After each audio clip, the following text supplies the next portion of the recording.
안녕하세요. 오늘도 사연살롱을 찾아주셔서 감사합니다. 경기도에 살고 있는 30대 평범한 여자입니다. 저는 지옥 같은 취업 준비 끝에 목표로 하던 외국계 기업에 입사하게 되었습니다.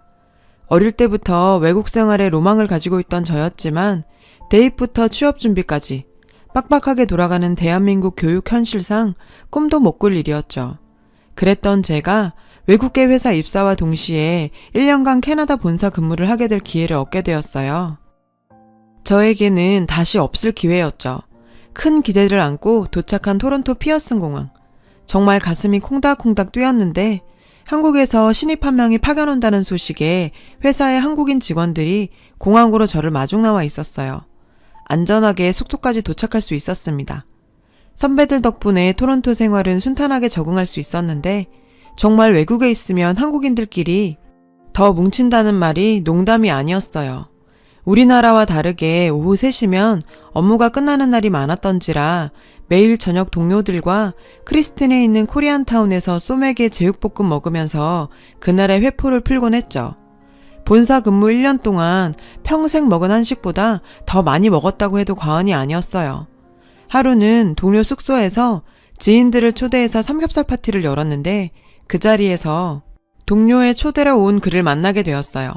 그는 토론토 대학에서 화학공학 박사과정을 밟고 있었는데요. 서로 어떤 연결고리도 없을 것 같던 저희는 야구라는 공통점으로 친하게 되었어요. 둘 다 야구팀 두산 베어스의 열광적인 팬이라 대화에 막힘이 없을 정도였죠. 주변 사람들도 무슨 처음 만난 사람들이 이렇게 잘 통하느냐며 둘이 한번 만나보라고 농담을 할 정도였어요. 홈파티에서의 첫 만남 이후 이따금 그가 생각나는 건 왜인지. 그리고 얼마 지나지 않아 그에게 연락이 왔는데요. 수빈씨? 저 피터예요. 저번에 홈파티에서 봤던 그의 전화번호가 딱 뜨는 순간 가슴이 콩닥콩닥하기 시작하더라고요. 수빈씨, 그거 알아요? 이번에 추신수 선수가 토론토에 원정 온대요. 저랑 같이 야구 보러 갈래요? 그는 저에게 야구를 같이 보러 가자는 제안을 했어요. 야구광이었던 제가 그걸 거절할 이유는 없었죠. 경기 후에 펍에서 맥주 한잔 하게 되었습니다. 둘 다 야구광답게 시간 가는 줄도 모르고 야구 이야기하다 보니 밤이 깊었고 그는 저를 집 앞까지 데려다 줬어요. 다음에 또 보자는 약속과 함께요. 그저 지나가는 인사치레라고만 생각했었는데 그 이후 저희는 매일 문자하면서 연락을 주고받았어요. 쉬는 날이면 함께 데이트하면서 자연스럽게 연인관계가 되었죠. 사실 잠잘 시간도 부족하다는 박사과정이었지만 저를 위해 시간을 내줬고 저도 그걸 알기에 항상 그에게 고마웠어요. 그렇게 토론토에서 1년간의 뜨거운 연애 중 저희에게도 잠깐의 이별의 순간이 왔어요. 1년짜리 본사 파견 근무였던 저는 다시 한국으로 돌아가야 했죠. 아직 박사 학위를 따지 못한 그는 토론토에 남아야 했어요. 하지만 저희 사랑의 11시간의 시차는 큰 걸림돌이 되지는 못했어요. 제가 출근 전 매일 1시간씩 통화하고 휴가 때면 저의 휴가지는 토론토였고요. 그렇게 사랑을 키워간 지 3년째 그는 박사학위를 따고 귀국하게 되면서 저희는 결혼하게 되었어요. 정말 신혼생활은 행복하다는 말이 부족할 정도였는데 남편은 교수 임용을 준비하면서 대학 강단에서 시간제 강사로 일했습니다. 저도 어느새 4년차 직장인이 되었죠.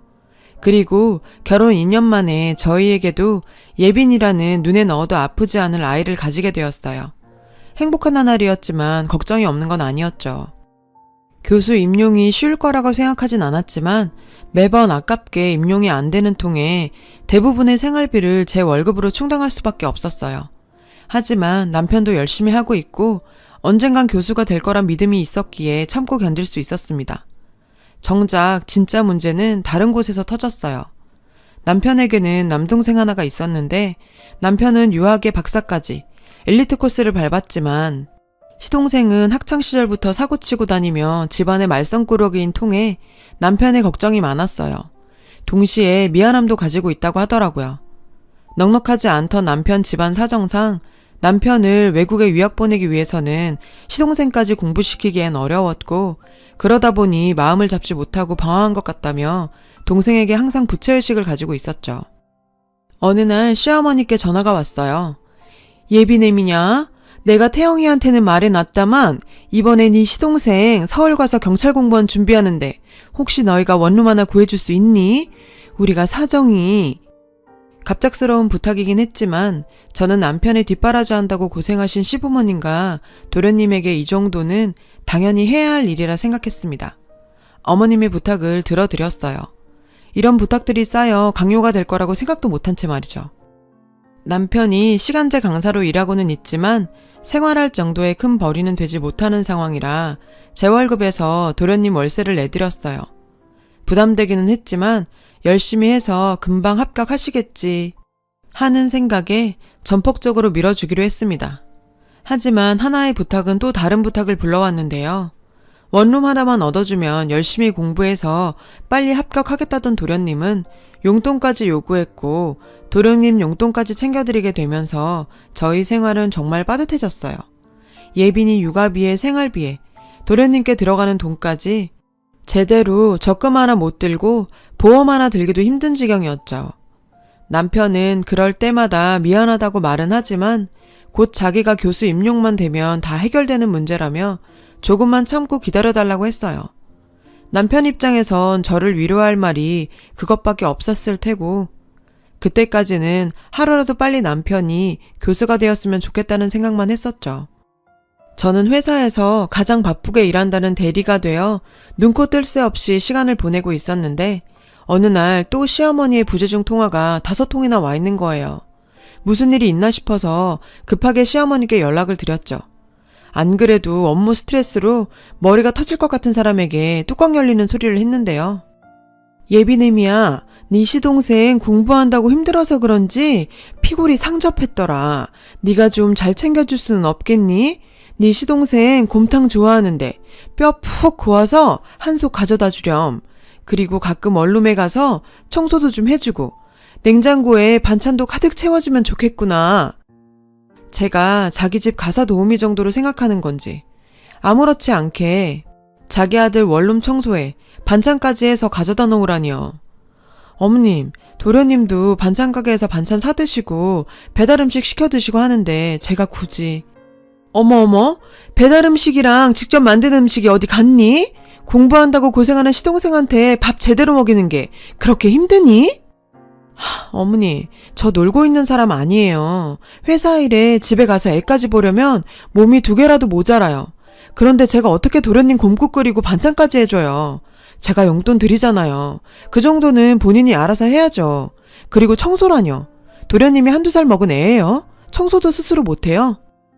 저도 회사 일로 스트레스가 심하기도 했고 돈이 너무 빠듯해서 친정에 도와달라는 말이 목구멍 끝까지 차오를 때가 하루 이틀이 아닌데 정말 말도 안 되는 소리를 하는 시어머니에게 버럭 화를 내버렸어요. 어머, 너 시애미한테 말버릇이 그게 뭐니? 지금 네 시동생한테 월세 좀 내준다고 생색내는 거니? 네 남편 교수 되면 너 교수 사모님 될 텐데 지금 이 정도도 못 해주는 게야? 그놈의 교수 되면 정말 귀에 딱지 생길 정도로 듣던 소리죠. 저는 이제 남편이 교수가 되는 걸 바라지도 않게 됐는데 말이에요. 제발 취직이라도 해서 제대로 돈이라도 벌어왔으면 하는 생각이었거든요. 교수 자리가 쉬운 건 아니었지만 자기 처도 있고 딸아이도 있는 사람이 언제까지나 꿈에 매달려 허우적대고 있을 수는 없는 일 아닌가요? 그래도 박사 출신이면 연봉 꽤나 받고 취직할 수 있을 텐데요. 하지만 남편은 교수 말고는 전혀 생각이 없는 듯 했습니다. 어머님과 대판 싸운 게 남편 귀에도 들어갔는지 퇴근 후 남편은 저를 불렀어요. 너 혹시 엄마랑 싸웠어? 아무리 그래도 시어머니인데 며느리가 그렇게 덤비면 되겠어? 엄마한테 전화해서 당장 사과드려. 참, 그래도 제 편이 되어주는 척이라도 할 줄 알았던 남편은 저보다 어머님을 더 챙겼어요. 저에게 사과하라는 소리에 그동안 쌓여있던 분노가 폭발해버렸는데요. 뭐라고? 사과를 해? 그럼 내가 도련님 반찬이나 만들고 곰국이나 끓여서 가져다 바치고 원룸 청소도 해줘야 된다는 거야? 내가 당신네 집 가서 도우미로 시집온 거야? 그래? 아니, 그 말은 아닌데. 그리고 막말로 당신이 내 동생 밥 좀 해주고 청소 좀 해주는 게 뭐 그리 큰일이라고 그것도 못 해줘? 내가 말했잖아. 내 동생이 나 때문에 많이 피해봤다고. 내가 빨리 교수만 되면 당신도 호강시켜주고 할 수 있으니까 당신이 고생 좀 해줘. 모전자전 아니랄까. 어찌 하는 말이 똑같은지. 그놈의 교수만 되면. 그럼 동생한테 미안한 당신이 청소해주고 곰국 끓여서 갖다주면 되겠네. 당신 시간도 많잖아. 그리고 교수만 되면 그 레파토리 몇 년째니? 당신 혼자 몸 아니잖아. 나도 있고 예빈이도 있잖아. 언제까지 그 교수 꿈 붙잡고 살 거야. 당신도 빨리 돈 벌어야지. 당신 나이 벌써 35살이야. 언제까지 내 월급으로만 생활할 건데 예빈이도 점점 커가는데. 이게 나만 좋아서 하는 일이야? 내가 교수 되면 당신도 교수 부인해. 우리 예빈이도 더 좋은 환경에서 키울 수 있으니까 내가 노력하고 있는 거 아니야. 당신이 도대체 뭘 얼마나 했다고 이렇게 생색을 내는 거야. 생활비며 자기 동생 월세, 용돈에 예빈이 양육비까지 내 월급으로 생활하고 있는데 지금 와서 내가 뭘 했냐니. 정말 정 떨어져서 더는 말하기도 싫어 자리를 피해버렸어요. 그 일이 있고 나서 남편과 집에서 마주쳐도 냉기가 흐르기만 하는 시간이 지나가고 있었죠. 경찰 공무원 준비하던 도련님께서는 그 본성 못 버리고 또 사고를 치고 말았어요. 공무원 준비하던 친구들과 몰려다니며 사설 도박하다가 빚을 2천만 원이나 졌더라고요. 그 때문에 시댁은 발칵 뒤집혔고 목돈을 구하지 못한 시부모님은 경기도에 있는 저희 집까지 찾아왔더라고요. 이번엔 도련님까지 함께요. 애미야, 얘기는 들어서 알겠지만 우리가 그런 큰 돈이 어딨겠어. 이번에 정말 네가 한 번만 도와주면. 진짜 너무하시네요. 제가 도련님 똥 치우려고 이 결혼했어요? 왜 자꾸 저한테 돈을 내놔라 마라 하세요? 자기가 빚을 졌으면 자기가 갚아야지. 왜 제가 그걸 갚아줘야 해요? 형수, 이번 한 번만 도와줘야 형 교수 되면 형수도 돈 걱정 없이 떵떵거리면서 살 수 있잖아요. 아, 이놈의 집구석. 시동생까지 졌단 소리를. 역겨워. 형수, 뭐라고? 역겹다고. 내가 언제까지 네 똥 치워야 하니? 내가 돈이 남아 돌아서 네 월세 내주고 용돈 준 줄 알아? 그래, 네 말대로 나 교수 사모님 소리 듣고 싶었다. 그래, 그런데 포기한 지 꽤 오래야. 나 그런 거 다 필요 없어. 날 그저 호구로밖에 생각 안 하는 너희 집안하고 이제 끝이야. 정말 저도 이 생활이 지쳐버렸고 남편과의 이혼을 선언했어요. 옆에서 얼빠지게 서 있던 남편은 제 폭탄 선언에 당황한 듯 저를 막아서더라고요. 뭐라고? 이혼하겠다고? 당신 미쳤어? 이혼이 장난이야? 화난다고 그렇게 막내지르면 어떡해? 당신도 좀 정신 차려. 내가 하루 이틀 생각한 것 같아? 박사학벌 가지고 한 달에 겨우 100에서 150 벌어서 그것도 너 교수 임용 준비한다고 다 쓰잖아. 네가 언제 가장으로서 나한테 월급 한번 쥐어준 적 있니? 안 되면 포기할 줄도 알아야지. 자식까지 있는 놈이 언제까지 그렇게 할 생각이야? 내가 누누이 경고했지? 나는 더는 책임감 없는 남자랑은 못 살아. 수빈아, 제발 내가 잘할게. 조금만 더 믿고 지켜봐주면 곧 교수 될 수 있다고. 태영아, 그만해라. 예빈애미 너, 우리 태영이 교수 되고 나서 후회하지나 말아라. 돈꼴랑 얼마나 보태준다고 더럽게 생색내네. 내가 말을 안 해서 그렇지 전 보니까 네가 우리 태영이 앞길 막아서고 있다던데. 잘 됐구나. 얼씨구, 저 때문에 자기 아들이 안 풀린다고 말하는 시어머니 앞에 폭탄 한 방 났는데요. 네네, 잘 알겠고요. 일단 아버님 내일부터 저희 엄마 가게 출근 안 하셔도 돼요. 엄마한테 사정사정해서 가게에 필요하지도 않은 주차요원 자리 만들어서 4대 보험까지 넣어 취직시켜드렸는데 이제는 뭐 헤어진 사돈가게에서 일하실 순 없겠죠. 시어머니께서는 예상치도 못했다는 듯 당황해 하셨는데, 아니 얘야, 그게 우리 집 수입 전부인데 그걸 못하게 하면 어떡하니? 공사 구분은 해야지. 그리고 도련님, 월세 낸 건 그냥 바닥에 돈 벌었다고 생각할게요. 내일 당장 원룸 뺄 거니 그런 줄 아세요. 아, 형수, 시험이 코앞인데 그럼 나 어디 가서 공부하라는 거예요? 지금까지 공부도 안 하고 도박하러 다니다가 이 꼴난 인간이 갑자기 시험이 코앞이라니 정말 헛웃음이 나오더라고요. 너같이 공부해서는 경찰 공무원 못 돼. 만에 하나 네가 경찰 되면 내가 너 불법 도박한 거 투서라도 써서 경찰 못 되게 막을 거야. 너 같은 애는 경찰이 될 수도 없고 돼서도 안 돼. 남편 놈은 다 본인 잘못이라며 당장 취업해서 가장 노릇 하겠다고 빌었지만 이미 정 떨어져 버린 이 집안과 다시 엮이면서 살 수가 없더라고요. 부탁 하나하나 들어주다 보면 남의 집 담장도 넘는다는 옛말이 있잖아요.